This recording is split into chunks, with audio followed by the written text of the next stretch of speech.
menjelaskan tentang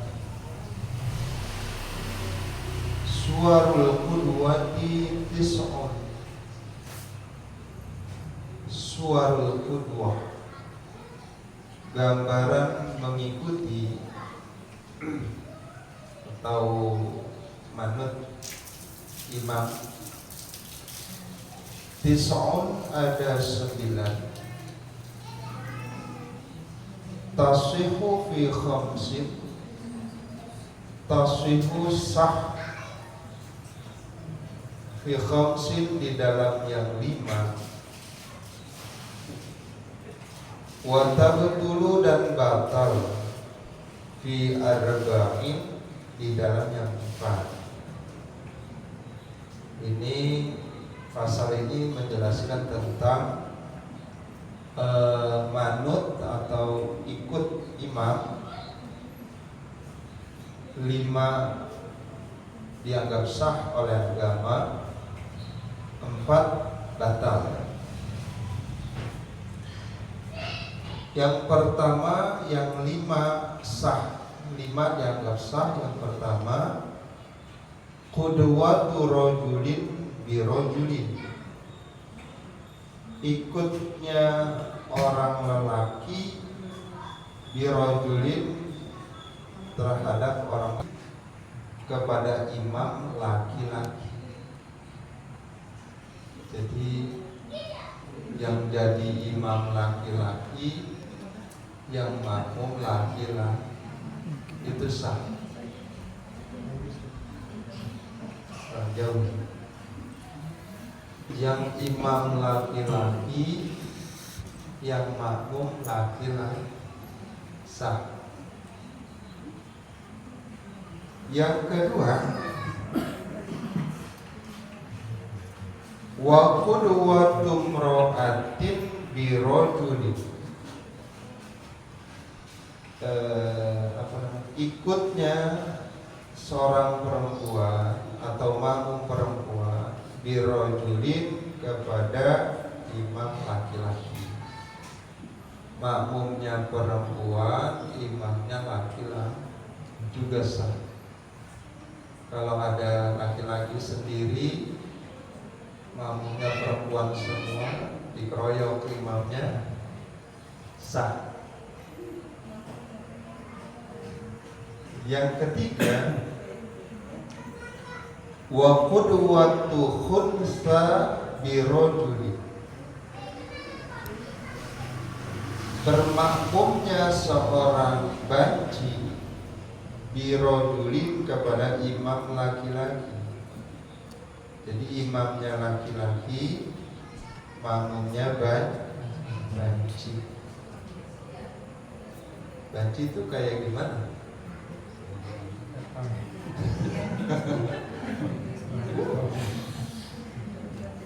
Apa iya ada banci? Ada dalam bahasa agama, namanya khunsa. Khunsa itu orang yang terlahir membawa 2 kelamin, punya kelamin ganda. Ini tapi jarang, tapi ada. Namanya khunsa itu, enggak dia disebut laki-laki, enggak, perempuan enggak. Tapi nanti kalau udah gede, nanti baru ketahuan. Jadi khunsa ini ada yang menurut agama, ada yang muskil itu artinya sulit diprediksi, karena dia misalnya seperti perempuan tapi laki-laki, karena dia punya 2 kelamin. Ada yang ghair muskil, ini lebih gampang diprediksinya. Jadi kalau ada orang anaknya lahir, kemudian punya 2 kelamin, maka nanti anak ini dilihat ketika sudah mulai gede, mana yang lebih dominan. Kalau yang lebih dominan itu sifat kelaki-lakiannya, maka dia harus diarahkan terus sebagai seorang lelaki yang tangguh. Ya, kalau sudah ke medis nanti bisa dioperasi gitu.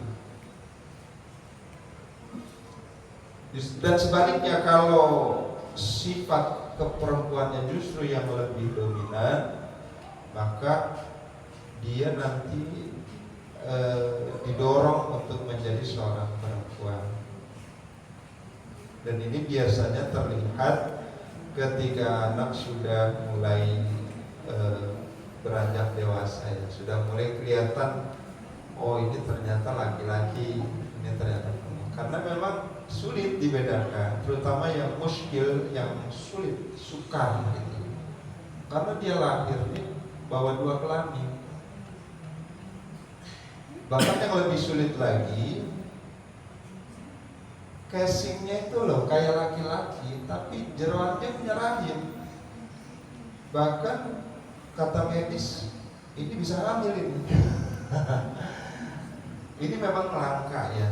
Ini disebut khunsa dalam agama. Jadi bukan waria, bukan. Kalau banci-banci yang kita lihat di jalanan itu, ini yang nggak boleh ya. Dia itu udah jelas laki-laki, tapi berkarakter seperti perempuan. Ini nggak boleh. Bahkan ini termasuk dilaknat. Atau dia perempuan sebetulnya, tapi dia beratribut, bergaya, berkarakter seperti laki-laki, tomboy, juga nggak boleh. Jadi harus laki-laki ya seperti itu, kumisan, suaranya lebih besar, ada jakutnya. Kalau ibu kan nggak punya ini ya. Itu sangat terlihat sekali perbedaan laki-laki dengan perempuan pada umumnya ya. Tapi kalau sebetulnya dia lelaki, karena faktor lingkungan yang menyebabkan dia akhirnya menjadi seperti perempuan dari bicaranya, gayanya, kemudian karakternya. Itu kalau bahasa kita namanya waria, wanita pria. Dan ini nggak boleh, ini penyakit yang harus diobati.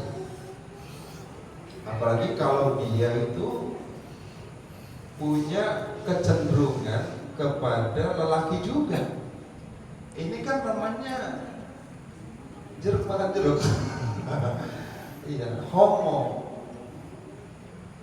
Ini yang normal aja, artinya nggak seperti waria, nggak boleh.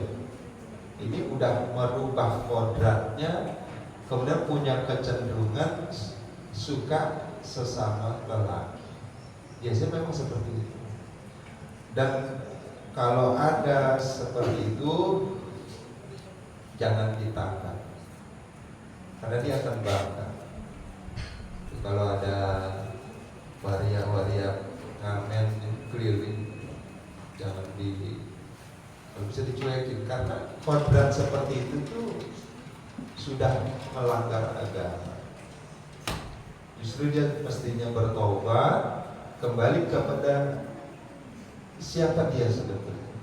Kalau lelaki berjiwalah seperti laki-laki, gagah, tegas. Kalau perempuan ya lembut, sesuai dengan nama. Lembut, suka dandan, suka belanja. Gitu ya. Ini khunsat ya. Di dalam agama ada yang seperti itu. Jadi ini bukan banci pada umumnya yang ada di tengah-tengah masyarakat kita, bukan. Nah, wa qudwatu khunsa bi rajulin, bermakmumnya khunsa banci kepada orang lelaki ini sah. Jadi kalau ada banci, ada orang lelaki normal, maka imamnya itu harus yang normal, itu laki-laki, bukan sebancinya. Wa qudwatum ra'atin bi khunsa, ini juga sah. Bermakmumnya seorang perempuan atau kaum perempuan bi khunsa kepada banci. Ada 10 perempuan, ibu-ibu, ada khunsanya 1, maka khunsanya ini yang menjadi imam. Tentu ketika sudah memenuhi syarat sebagai imam, karena jadi imam itu ada syarat. Kemudian yang kelima yang masih dianggap sah oleh agama, wa qudwatum ra'atin bimro'atin, mengikutnya atau bermakmumnya perempuan kepada perempuan. Ini sesama perempuan maka boleh mengambil imam dari perempuan juga. Ibu-ibu majlis taklim mau sholat, ada bapak-bapaknya bisa nih, bapak-bapaknya pada kerja, ya udah di situ siapa yang yang pantas untuk menjadi imam. Cuma kalau perempuan sebagai imam itu dia harus punya pendamping. Makruh kalau sendirian di depan. Jadi kalau misalnya nih ada imam perempuan, maka dia harus mengambil 1 orang sebagai teman dia di sebelahnya, dan posisinya tidak sejajar dengan si imam. Dia cuma agar dia nggak jadi makruh sendiri di depan. Orang laki nggak begitu. Nah, kalau orang laki ya udah imam sendiri di depan, di belakang imam. Kalau orang perempuan nggak boleh begitu, nggak seperti laki-laki. Ini bukan imam kedua, bukan, cuma nemenin doang untuk menghilangkan kemakruhan. Itu 5 yang dianggap sah. Wa tabtulu fi arba'in, dan batal pada 4. Pertama, qudwatu rajulin bimra'atin, bermakmumnya orang laki kepada perempuan, enggak sah. Sholatnya enggak sah, itu berjamaahnya juga tidak sah. Istri kita misalnya kuliahnya, sekolahnya tinggi, kita mau sekolah, ya tetap imamnya kita, jangan istri kita. Istri itu tetap jadi imam kalau sama laki-laki.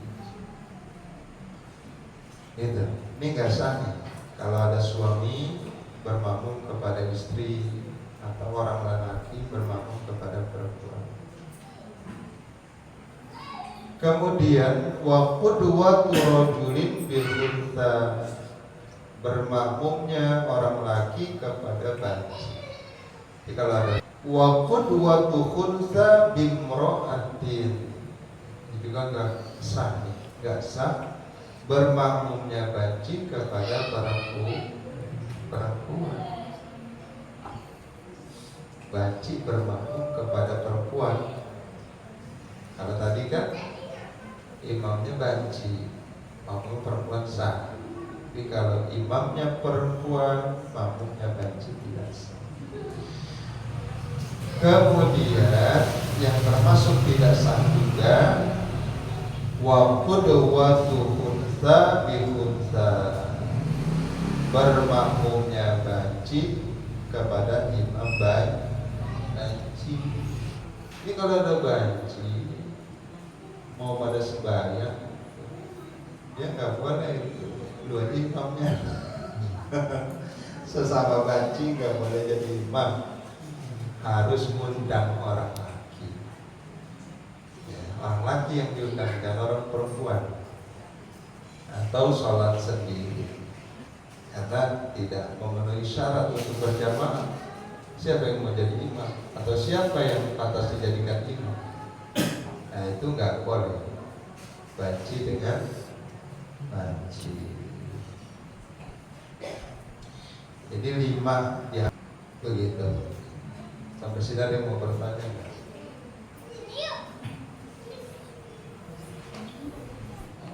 Berikutnya saya sambung ke pasal berikutnya. Bismillahirrahmanirrahim. Faslun ay hada faslun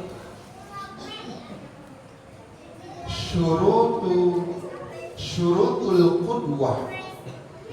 Syarat ikut, syarat manut imam. Ahada asyara, ada 11 perkara, 11 macam. Tadi itu yang jadi imam, jadi makmum kita udah tahu. Sekarang jadi makmum untuk ikut imam punya 11 syarat. Ini yang harus kita pahami dan kita ingat-ingat. Jadi kalau orang sholat berjamaah itu memang pahalanya besar ya Bu ya. Pahalanya itu sab'u wa isyrin, 27 derajat. Ada yang mengatakan 25 derajat. Kalau sholatnya jahar 27, jadi bisa subuh. Kalau sholatnya sir 25 derajat. Ganjaran pahala. Apakah kita yang berjamaah itu melulu akan selalu dapat 20 derajat itu atau 27 derajat itu? Belum tentu. Kalau kita tidak mengetahui syaratnya. Ini pentingnya kita mengaji ya, atau belajar. Karena belum tentu kita berjamaah itu dapat 27 derajat, dapat pahala yang besar, belum tentu. Sebelum kita mengetahui apa saja yang menjadi syarat menjadi makmum atau bermakmum manut imam. Yang pertama, alla ya'lama butlana sholati imamihi bihadatsin aw ghairihi. Yang pertama, alla ya'lama, hendaknya si makmum ini tidak mengetahui butlana sholati imamihi, akan batalnya sholatnya si imam, bihadasin sebab berhadas, au ghairihi atau sebab selain berhadas. Ini artinya begini: sebagai seorang makmum kita tidak boleh punya atau berprasangka kepada imam bahwa si imam ini sholatnya batal. Itu enggak boleh. Meskipun menurut agama batal, tapi kita sebagai makmum tidak boleh punya pikiran imam ini nggak sah sholatnya, batal. Bihadatsin, baik batalnya itu sebab karena berhadas, au ghairihi atau selain berhadas. Enggak boleh punya prasangka seperti itu. Artinya kita balik. Kalau begitu kita harus meyakini, berprasangka baik, husnuzon akan sahnya sholatnya si imam.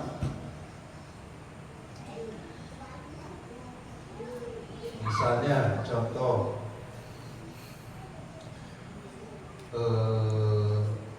karena kalau kita nggak punya dugaan, wah ini mah kayaknya itu nggak satu jamaah kita sama kita, jadi nggak dapat 27 kan. Jadi kita tuh harus jauh-jauhin prasangka yang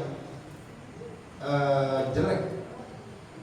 Pokoknya, dia Islam, manut aja udah. Kita kan juga sering tuh sholat, misalnya kayak di rest area gitu.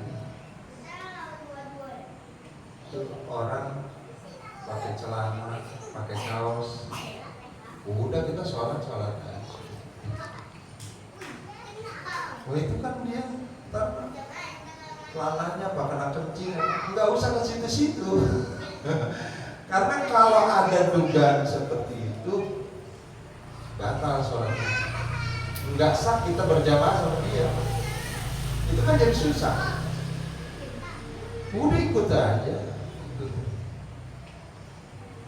Dia muslim kok gitu. Ya kan? Masa iya sih muslim nggak ngaji? Udah ikut aja. Itu malah bikin susah gitu.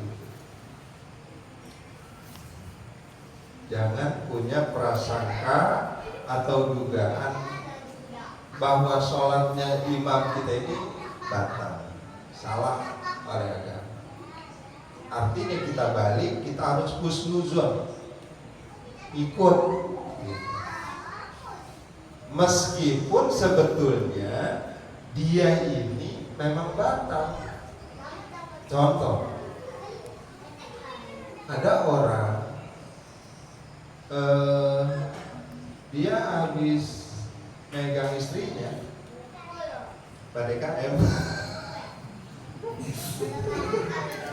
PDKM mau kemari, yang telat kan, mau kemari kan dia ngambung bojone kan.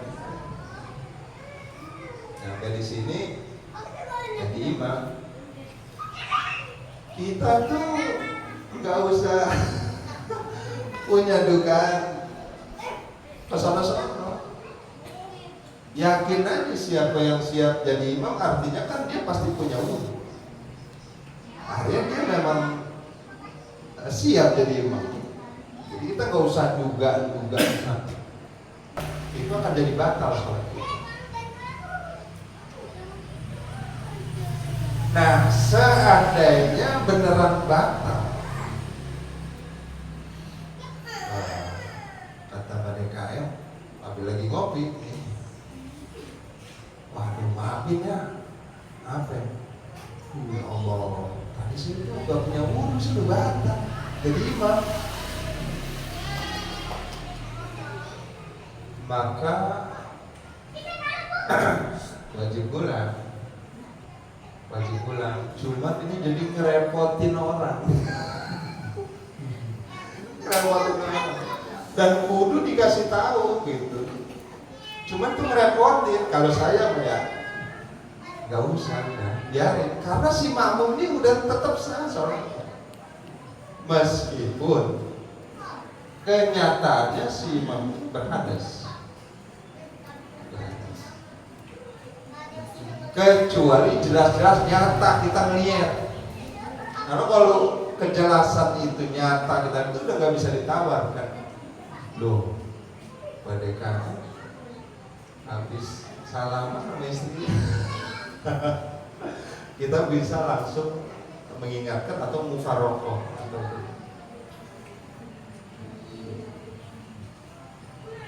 jadi kita itu kalau biar gak susah kita di sebagai makmum, maka jangan terlalu berpikiran yang mau madut aja, pokoknya madut aja. ada orang sholat,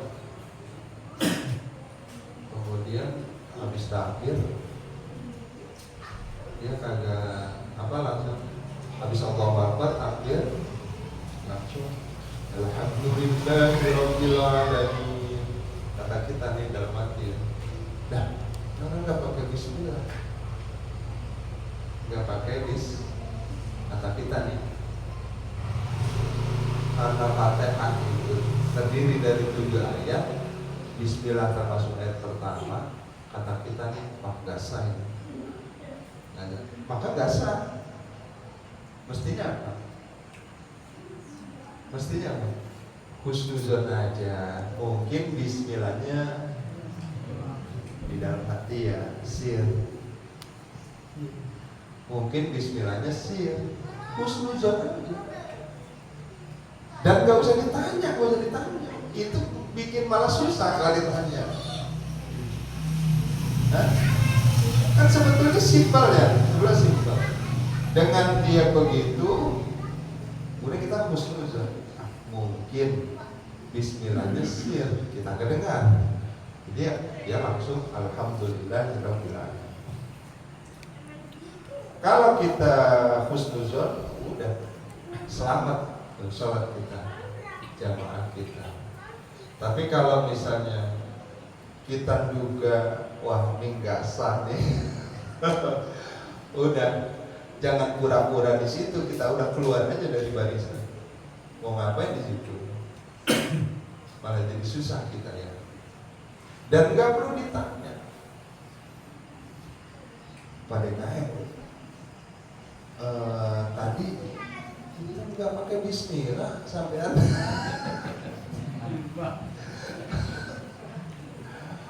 Pada ini belajar di mana ini? Kadang-kadang, oh no, di Mekah.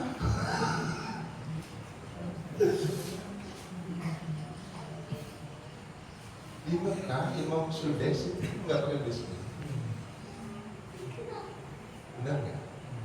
Tapi masalahnya pada kain ini udah nanya belum ke Imam Sudais? Tahu nggak dalilnya seperti apa? Kalau cuma Imam Sudais ya nggak bisa, itu malah jadi susah. Jadi bukan Imam Sudais, Imam Sadis. Begitu ya. Jadi kita harus husnuzon. Karena yang bikin kita susah ya sebetulnya karena pikiran kita aja. Wah, ini kayaknya nggak pantas jadi imam ini. Ya udah, kita nggak akan sah sholat kita sama dia kalau udah ada di pikiran seperti itu. Udahlah, biarin aja. Kita mah ikut aja. Kalau misalnya ditanya, ini imamnya masih ngaji. Karena yang masih ngaji itu dapat toleransi. Itu yang sering kali saya bingung. Anak belajar sepeda, orang belajar motor, nabrak sono kemarin, habis motor satu baru bisa. Itu kan kita nggak perlu ketawain dia. Justru kita malu ya, orang lagi belajar. Jadi sebetulnya orang yang masih belajar itu lebih mudah dan amal ibadahnya diterima, dapat toleransi. Orang nanti itu banyak yang dapat hukuman di akhirat itu bukan karena nggak sholat, bukan. Dia sholat, cuma sholatnya itu berantakan. Ada loh orang sholatnya cuma ikut-ikutan aja. Itu dulu di Mujahidin ada, saya perhatiin. Dia kalau sholat mau takbir aja dia melihat temannya dulu, mau rukuk dia lihat temannya dulu. Kan dia nggak pernah belajar, udah tinggal. Jadi ikut-ikutan aja, yang nggak tahu yang dia baca apa.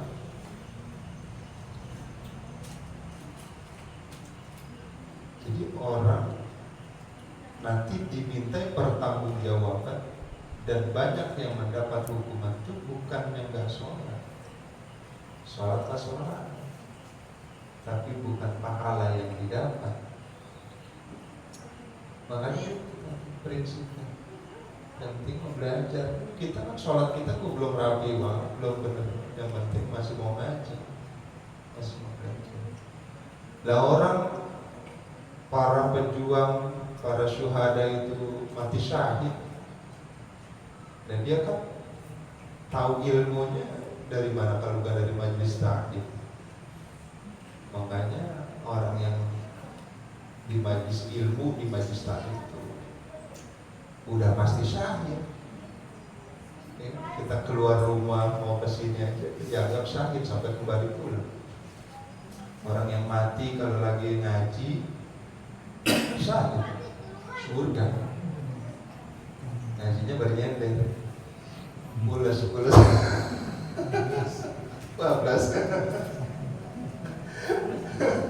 Iya, begitu. Jadi tiada tempat yang lebih utama kecuali majelis taklim. Bahkan kata Rasulullah, kalau kamu melintas ada orang ngaji, suruh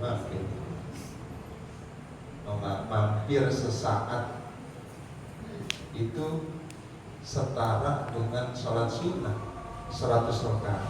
Nah, kita belum pernah sholat sunnah 100 rakaat, sesaat doang, sebentar. Saking utamanya majelis taklim. Jadi kalau kita ada imam yang masih perlu ini ya, orang dia masih ngaji, biarin aja. Iya. Kan yang justru yang berbahaya itu ketika nggak mau ngaji, nggak mau. Karena ngaji itu belajar itu dari buaya sampai masuk ke liang lahat, sampai nggak ada istilah gengsi. Saya gengsi banget, gue nih gurunya masih muda. Nggak ada begitu, nggak ada gengsi, nggak ada wah gue masih gagah, nggak ada. Pokoknya ngaji karena pahalanya gede, pahalanya gede. Kita ibadah kita berapa sih kalau dikalkulasi? Ya tambah dengan ini. Apalagi rentang waktu maghrib ke isya itu termasuk waktu yang istimewa. Kalau dimanfaatkan untuk ngaji, insya Allah pahalanya luar biasa. Gitu ya. Ini ada 11, satu dulu. Jadi saya ulang sekali lagi, kita sebagai makmum jangan ada di pikiran kita prasangka atau dugaan bahwa imam ini batal salat. Artinya kita kudu balik, kita kudu yakin bahwa imam ini sah salatnya. Enggak yakin, dugaan dah. Kalau di bawahnya yakin itu kan, kalau yakin 100%. Di bawahnya yakin itu ada namanya zon 50%. Paling enggak nih dugaan kita nih imam ini sah sholatnya. Enggak sampai tingkatan yakin tuh. Paling enggak begitu. Bahwa imam ini batal, enggak sah sholatnya, maka kita pun ke bawah enggak sah.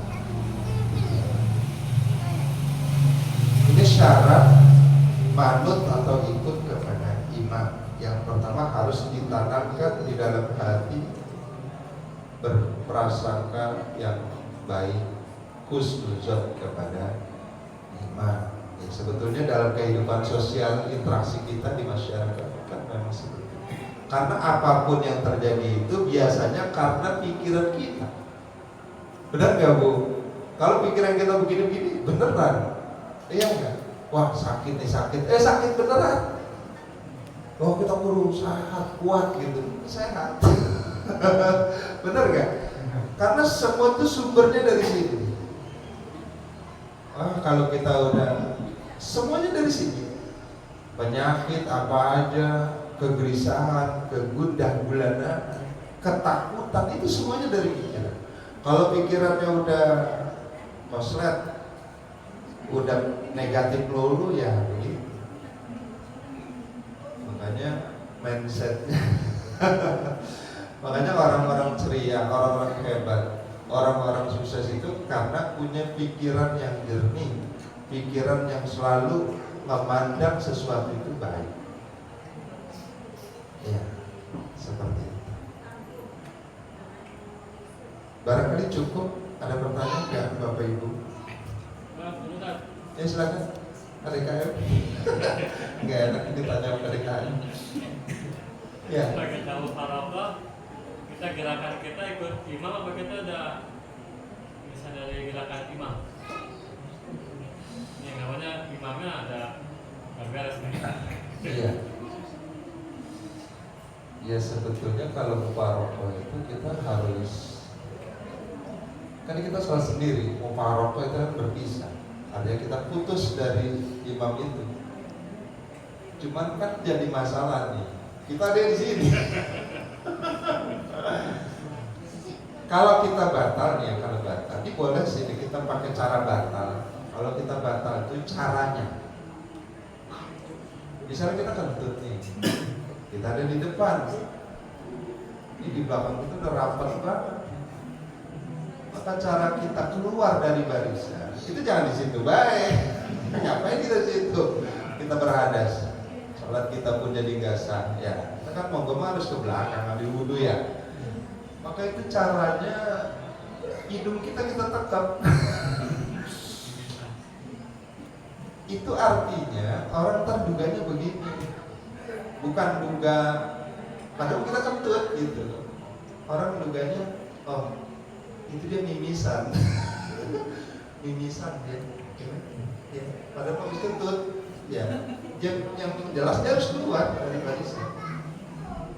Menurut saya mufarokoh juga seperti itu.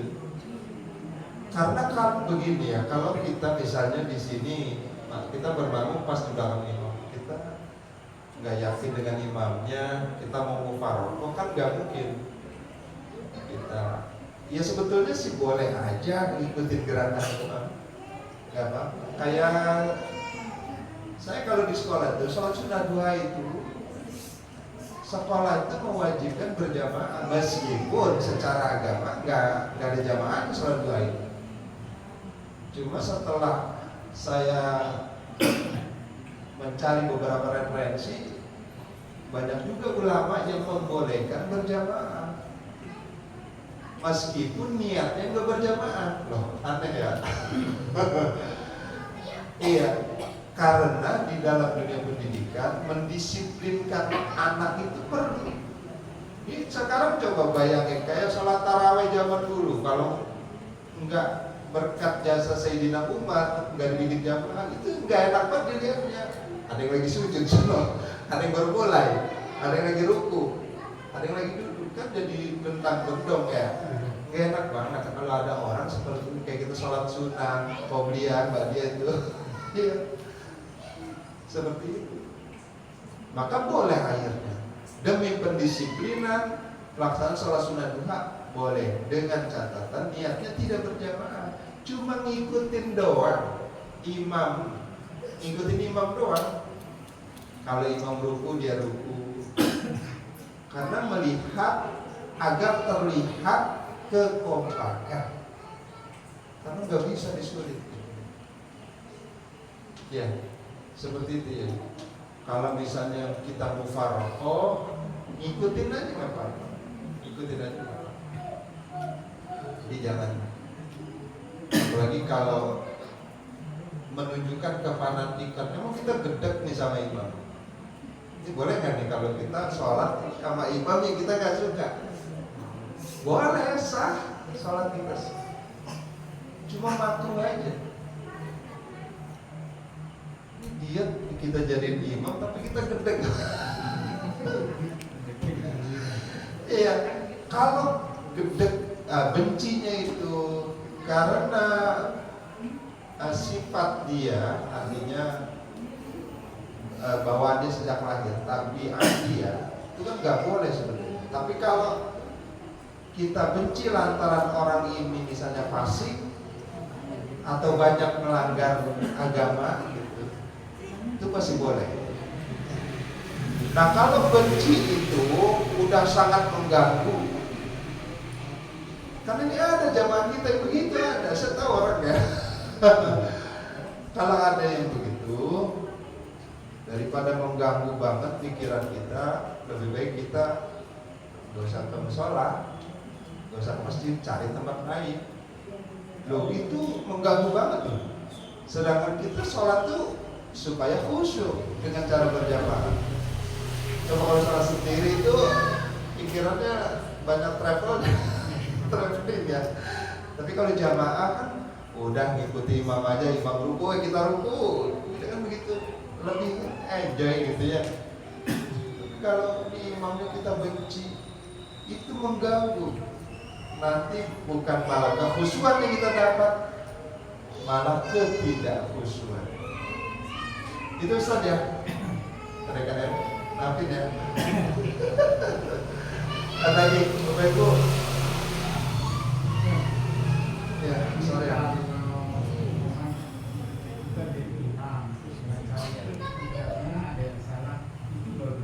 Pindah ke sholat lain atau langsung gerakan sujud atau gerakan berikutnya?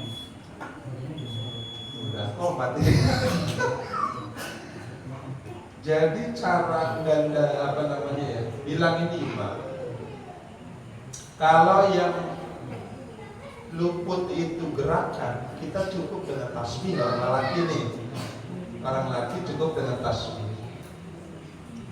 Kalau orang perempuan ingetin imamnya yang lupa, dia dengan menepukkan punggung tangan kiri. Jangan begini. Kalau begini jadi pramuka. Cukup begini. Enggak terlalu keras ya. Kalau orang laki tasbih. Kalau yang luput itu gerakan. Kalau yang luput itu misalnya kesalahan dalam membaca surat, membaca ayat, maka kita ngingetinnya, kita sebut ayatnya. Misalnya nih, dia baca salah surat yang biasa suka keliru itu surat At-Tin sama surat Wal-Asri. Illal ladzina amanu wa amilus sholihati falahum ajrun ghairu mamnun, surat Wal-Asri. Illal ladzina amanu wa amilus sholihati wa tawassaw bil haqqi. Depannya wati, di belakangnya Wal-Asri. Kita makmum, makanya posisi di belakang imam itu paling nggak orang-orang terbiasa jadi imam. Dia langsung kasih tahu, pakai mulut, jangan dengan tasbih. Dia bingung kalau tasbih, yang salah gue ya. Jadi itu ya. Kalau kasusnya seperti itu, kalau imamnya misalnya imam lupa nih. Itu tadi pertanyaannya, apakah ganti surat apa langsung ruku aja? Kalau imam lupa, kalau dia masih biarin aja. Dia kan tuh lagi mikir tuh, biarinin aja. Kecuali dia udah diem. Kalau dia diem tuh berarti dia ampun, tolongin gua. Kalau imamnya masih dulu, ya kita dengerin aja dulu. Dia mampet, diam. Nah kita baru sebut yang dia lupa tadi lupa ini. Begitu. Jadi jangan dia lagi nyari-nyari, kita udah nyebutin itu terjadi berani. Biasanya nungguin dulu si imam ini sampai benar-benar dia nyerah gitu. Cuma kebanyakan imam ini langsung, kadang kebanyakan ganti surat atau langsung ruku gitu. Sebetulnya nggak perlu malu, manusia itu memang suka salah, ya. Bahkan yang udah piawai banget itu pasti salah. Jadi kalau dia salah mestinya setelah dia udah buntu dia diam aja, ntar yang di belakang kasih tahu. Tapi kalau misalnya nggak ada yang tahu, Tabungnya kan yang tahu. Ini ayat apa, surat apa ya? Kita nggak ngapalin ayat. Nah, baru si imam ini ganti surat. Terus kalau dia nggak ganti surat langsung ruku, monggo silakan. Karena satu ayat pun setelah Fatihah itu sah. Nah, kalau dia nggak ganti surat, terus dia langsung ruku dan sujud, kemudian bangun, nanti dia harus paling nggak dia ulang tuh. Siap. Kalau dia udah ingat tuh ya, kan dia pasti mikirin ya. Ini kok lupa amat ya ayat ini. Gitu. Nanti kalau dia ingat di rakaat keduanya, dibaca lagi tuh terusannya. Mesti begitu. Kalau dia udah ganti surat, waktu lagi dia nggak rekologin, ya udah nggak usah diterusin lagi yang tadi udah lupa. Karena urutan suratnya itu harus yang lebih dulu yang kita baca. Jadi jangan kita baca surat An-Nas di rakaat pertama, surat Al-Falaq di rakaat kedua. Karena surat An-Nas itu bontot. Jadi kita baca yang lebih dulu. Ya. Al-Falaq dulu, baru An-Nas. Seperti itu. Ini tartib suratnya. Begitu Mas Arya ya. Cukup ya Bapak Ibu ya. Demikian kurang lebih mohon maaf. Saya akhiri. Assalamualaikum warahmatullahi wabarakatuh.